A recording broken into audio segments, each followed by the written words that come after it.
Tu žinai, kad lietuviai negali gyventi be dviejų dalykų. Tai be automobilio. Ir be nekilnojamo turto.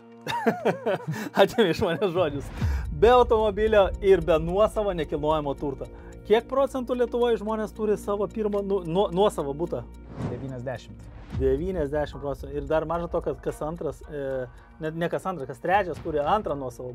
Tu turi kiek nekilnojamo turto vienetų? Daugiau negu vieną turi?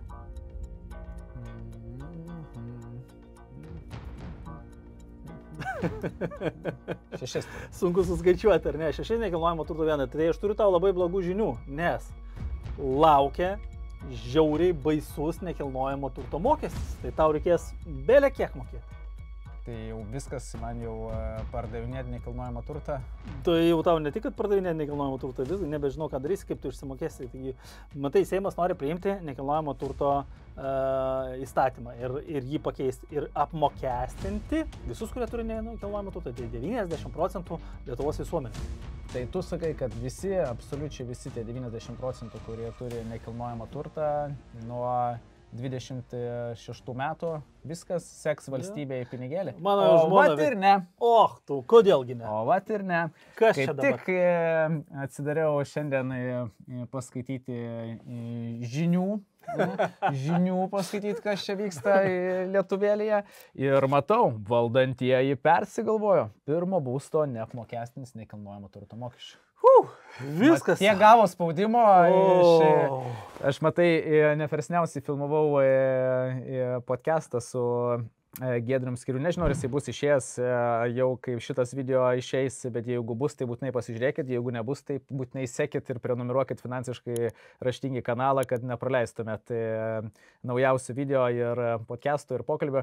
Tai jame mes diskutavom, kad problema yra ne nekilnojamo turto mokestis, nes taip atrodo, kad valdantieji ir politikai, kurie prastuminėja nekilnojamo turto mokestį ir apskritai mokesčių reformą, nekilnojamo turto mokestį mestelėjo tokį kaip masalą, kad nukreiptų dėmesį nuo gyventojų pajamų mokesčio didinimo. Geras. Nes tas nekilnojamo turto mokestis ir surinkami pinigai yra mizeris lyginant su tuo, kiek planuojama surinkti iš padidinto gyventojų pajamų mokesčio ir įdidinti progresiškai iki 32% iš buvusių 15%.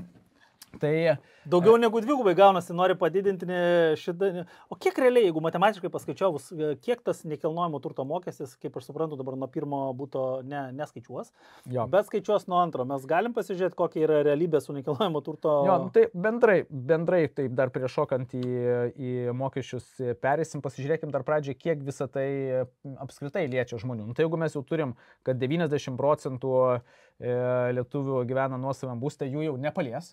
Ne? Okay.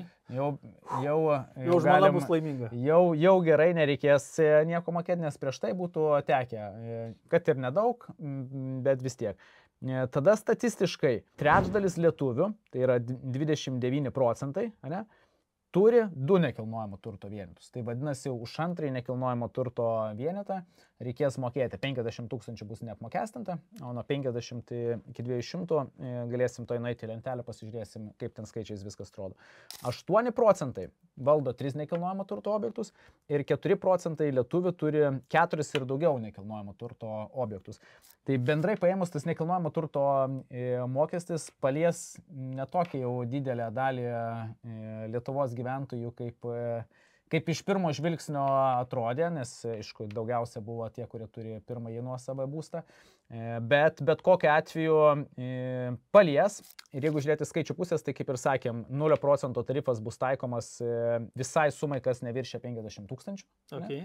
Tai vadinasi, jeigu mano nekilnojamas turtas antras, kurį aš turiu, neviršė 50 000. Tai nieko nereikės mokėti. Nieko man nereikės. Tai jeigu aš ten babos sodybą gavau palikimę, ne, tai kaip ir man ir niekas ir negrėsia. Tarp kitko, labai geras mano keisas. Pas mane tokia situacija yra. Pas mane tikrai neviršia 50 000. Ir dar reikia atkreipti dėmesį, kad nekilnojamo turto vertė, kokią mes matom skelbimuose, ne, yra kitokia nuo registrų centro vertės. Taip. Dabar, aišku, 26 metais bus atnaujinta registrų centro nekilnojamo turto vertės, ne? Tai pabrangs apie 8 procentų nuo prieš tai buvusios vertės. Nu taip, nes keitėsi, paskutinį kartą 21 metais, man atrodo, skaičiuota. Tai... Jo. Tai šiuo atveju vėlgi reikėtų atkreipti dėmesį, nes tikėtina, kaip mes norėtume parduoti, tai kaina būtų vienokia, nuo kurios noriu mokėti mokesčius, ne? Noriu mokėti, kaip man nevertas tiek mano nekilnojamas turtas. Tai tarkim, mano nekilnojamas turtas viršyje 60 000 kainuoja registrų centre, įvertintas taip mano antrasis nekilnojamo turtas, tai vadinasi 10 000 viršyje. Taip. Tai aš turėsiu sumokėti 0,1 procento tarifas pas mane bus. Taip. Ne? Tai apmokestins tuos 10 000. Tai reiškia, tau nereikės nuo visų 60 mokėti, tau reikės tik nuo 10. viršymo. Viršymo. Okay. 10 000. Tai aš sumokėsiu 0,1 procentą, kas bus 10 eurikų. Prabangiai čia per metus. Per metus. O, tai 80 centų į mėnesį. Jo. Tai jeigu 50 000, tai 50 eurų. Jeigu 150 000, tai 150 eurų man reikės sumokėti. Tai jeigu teisingai suprantu, tai tikrai nepalies didelės visuomenės dalies, tai čia daugiau buvo hype, aš nežinau, kam tai valdantieji savo koją šaudė ir ten tokį hype iškėlė, kad... Ne, tai žiūrėk, buvo didelė problema, nes tai kai liečia nuo pirmojo nekilnojamo turto, taip, yra šiek tiek kitaip. Ir net jeigu, tarkim, mano atveju aš turiu ne vieną nekilnojamo turto objektą ir kai susumuosim, aš papuolu, žinai, viršinčiai. Bet čia vėlgi matematika, plemba tą, kaip nelogiškai padaryti, nes paprastam žmogeliu apsiskaičiuoti ir deklaracijų aš nežinau, kaip reikės su deklaravimu daryti. Automatiškai sistema tikrai nepaskaičiuos jau dabar, kai reikia mokėti mokesčius, yra labai labai sudėtinga. Žada, kad automatiškai paskaičiuos. Jo, nusikeikčiau, bet... Žada tikrai, sako, mes skaičiuosim viską automatiškai. Nu, jeigu į sistemą dar investuos keliolika milijonų, žinai, kažkur į kišenę, kažkur kažką mane, tai ir sistema neveiks, tai nežinau. Tai 0,2 procentais bus apmokestintas mano vertė, tarkim, aš turiu 2 objektus, ne? Bendrai mano objektų vertė yra 300 000. Taip. Ne? Tai iš pirmam neapmokestinamai 150 000 iki 200 000 apmokestins 0,1 procentų, tai 150 eurų. Ne? O dar 100 000 likęs, kuris yra virš 200 000, bus apmokestintas 0,2 procento, ne? Tai dar 200 eurų. Tai viso per metus tokiu atveju būtų 350. Jeigu dar turiu daugiau nekilnojamo turto ir mano nekilnojamo turto vertė yra už 500 000, ne? Nu, tai viskas bus prieš tai, tik mano dar tas 100 000 viršijantis 400, ne? Bus apmokestintas jau nebe 0,2, o 0,5 procentų tarifu. Ir jeigu mano nekilnojamas turtas viršyje bendrai 600 000, nepaisant aš ten vieną objektą turiu ar ten kelis objektus, ne? Tai ta dalis, kurie viršyje jau 600 000, tarkim, imkim, už milijoną turiu nekilnojamo turto, tai 400 000 viršyje, ne? Tai už tuos 400, prieš tai ten irgi bus sumokama, bet už tuos 400 000 viršyjant 1 procentas, aš 4 000 turėsiu sumokėti vien nekilnojamo turto mokesčio. Tai tie, kas turi nekilnojamo turto vystytojai, turi ant savęs ne vieną objektą ir dabar tikrai didžiosiuose miestuose, Vilniuje, Kaune, Klaipėdoje, kad ir kokį butuką paimsim, ten 150-200 000 kainuoja. Tai jeigu turiu 3 tokius objektus, žiūrėk, aš jau ir pakliūna tai visai. Tai čia yra ganėtinai skausmingas padidėjimas, nes 600 000 tai nėra kažkoks tam super mega kosminis. Šiais laikais tikrai nebent. Aš dabar Vilniuje buvau vieno buto apžiūrinėti, tai spėk, kokia kvadrato kaina buvo. Nu, jeigu centre, tai nuo 8 iki 10. Būtent, 8,5 tūkstančio už kvadratą buvo neįrengto buto kaina. Tai už butą Vilniaus centre turi sumokėti lemą. Nu tai va, tai jeigu tai nėra tavo pirmasis nekilnojamo turto objektas, o tikėtina, jeigu perki už lemą, tai tikėtina nebus tavo vienintelis. O tai nebus tada tokių dabar bandymų sugudrauti, kai tarkim žmogus turi, pavyzdžiui, gyvena kokiams būste, kuris kainuoja ten, nežinau, paimkim, užmiestyje, ne name, tarkim, gyvena, kuris gal kainuoja 200 000 ar panašiai, ir jisai turi kokį nekilnojamo turtą už, kaip ir tu sakai, už lemą, ne už milijoną. Ar nebus taip, kad jisai sukeis, galimybė yra kažkokia sukeis, kad būk tai čia va tas už milijoną, aš čia jame gyvenu, o tas už 200 000 yra mano antras. Man labai įdomu, kaip jie nustatys, kuris yra pirmasis būstas. Ar tas, kuriame tu deklaruoji gyvenamąją vietą, ar tikrins pagal registrų centrą, kuris yra pirmiau įgytas. Tai tikėtina, kad tikrins pagal registrų centrus, kuris yra pirmiau įgytas. Jeigu aš įsigijau vėliau, tai turėčiau aš nebent parduoti seną, nupirkti naują ir tada tą seną tai tu įsivaizduoji, kiek čia varkių bus. Bet paklausom, gal Perplexity, gal pasakys, kaip iš tikrųjų, kaip čia gal yra tokia alternatyva. Tai. O dabar minutėlį sustokim. Ar dažnai pagauni save galvojant, kad reiktų pradėti investuoti? Gal net turi atsidėjęs tam pinigų, bet vis atidėlioji tą pirmą žingsnį. Nes atrodo per sudėtinga arba tiesiog nežinai, nuo ko pradėti. Jeigu atpažinai save, įdėmiai paklausyk. Turiu tau sprendimą, kuris lengvai padės pradėti. Tai Freedom 24. Ir kodėl būtent jie? Visų pirma, viskas yra lietuvių kalba. Jokių neaiškumų ar kalbos barjerų. Galėsi jaustis drąsiai. Pati platforma sukurta taip, kad būtų itin paprasta naudoti. Investicijas galėsi valdyti tiesiog telefonu. Freedom 24 yra dalis kompanijos, kurios akcijomis prekiaujama Nasdaq biržoje, o tai reiškia griežtą JAV priežiūrą ir tavo pinigų saugumą. Be to, tu gausi prieigą prie viso pasaulio, virš 1 milijono akcijų ir ETF-ų 15 skirtingų biržų.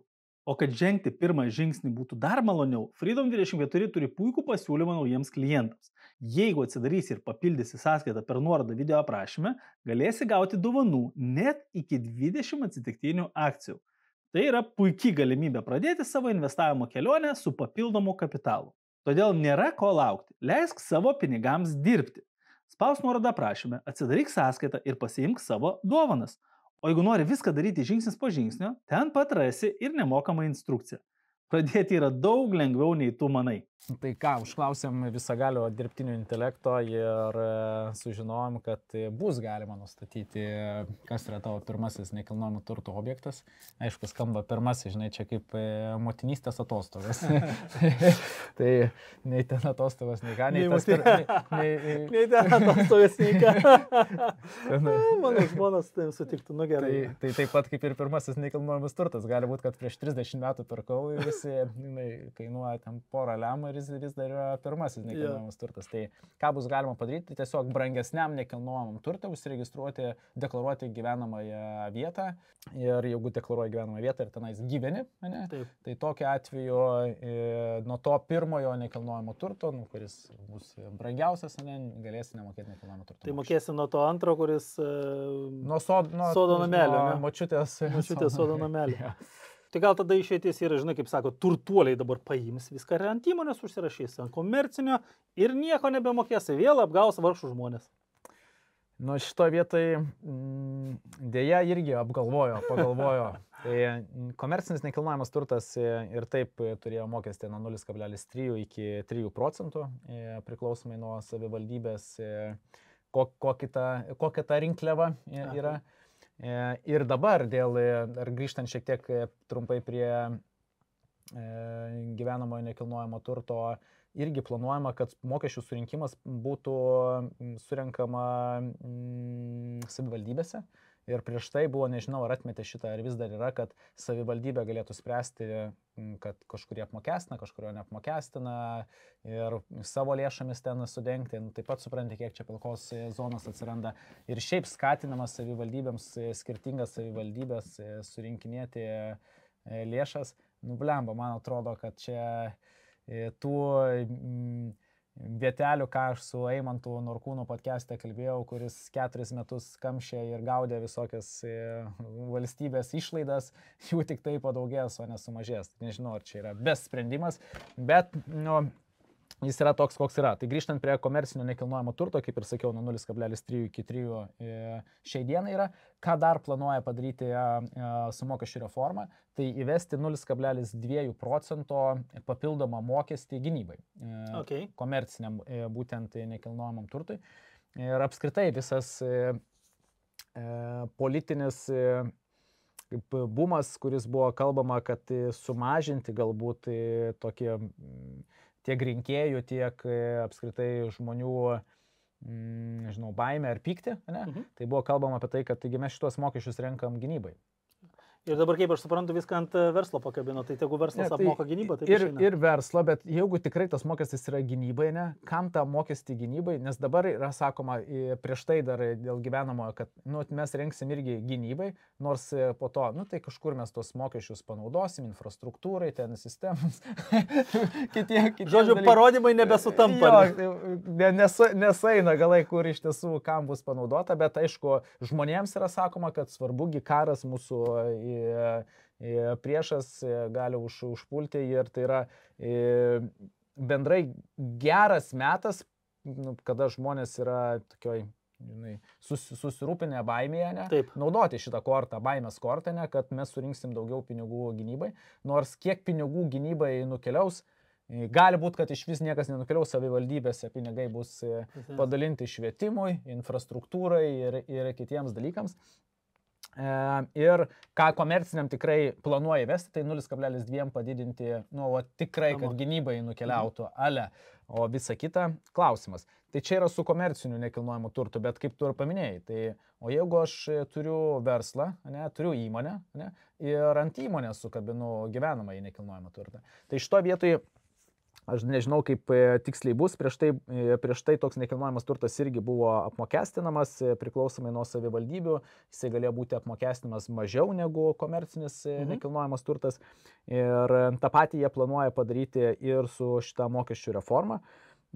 Tai siūlo jie neapmokestinti gyvenamosios paskirties nekilnojamo turto tam tikrą ribą, kaip ir dabar buvo iki 50 000 neapmokestinama, o kažkokią viršiančiai dalį įvesti kažkokį progresinį mokestį, bet po kol kas tos sumos dar nėra patvirtintos ir nustatytos. Tai principė su to nekilnojamo turto įstatymu yra taip, kad jie kažkaip pabandė įdėti kažkokias visas ribas, kurios palėtė beveik visą Lietuvos visuomenę, 90% žmonių, bet pasižiūrėjo visuomenės reakciją, atlošė atgal ir dabar, kai mes šį video filmuojame, dar vyksta debatai, vyksta dar aiškinimas, dar niekas iki galo nėra priimta, bet... Iki Liepos planuoja priimti. Jo, iki Liepos planuoja, bet dinamika kaip ir aiški, ir ne, berods susitarė, kad bent jau tą, ką mes šiandien aptariam, kad tai turėtų būti įgyvendina. Ir kas yra paprastam žmogui, tai nėra labai didelis skausmas. Čia tu labai gerą paminėjai, čia žinai kaip Egipte, tu kiek kainuoja 100, pam, šiam, 2,5. Kiam? Už 10 atiduos. Tai pasitestuoja, o vdruk 100 ir paduos, žinai, nes yra niekada, o gal visuomenė, nekreips dėmesio, žinai, ir praslysim ir surinksim tiek mokesčių. Tai manau, kad bandymas buvo toks, arba dar blogiau, ką mes jau šiek tiek diskutavom prieš tai, kad gali būti, kad čia yra tiesiog nėra skirtumo, koks tas nekilnojamo turto mokestis, vis tiek tai yra mizeris, kiek mes surinksim, bet tegul visi kalba apie tai, nes NT visi žino. Taip. O GPM žmonės net nemoka paskaičiuoti, kiek aš čia dabar mokėjau, kiek čia mano mokesčiai, nes Lietuvoje labai prastai yra sudėliota, kad mokesčius moka darbdavys, o ne pats darbuotojas, jeigu jisai dirba ne ant savęs, o pagal darbo sutartį. Jeigu leistų patiems žmonėms susimokėti mokesčius, tai jie labai aiškiai skaičiuotų, kiek to gyventojų pajamų mokesčio. O dabar, koks ten padidina tas tarifas, žmogus galvoja, gal čia manęs net nelies, o kad tai palies praktiškai kiekvieną ir tu mokėsi 2-3 kartus didesnius mokesčius, apie tai nesusimasto, svarbu, numetė kaulą, visi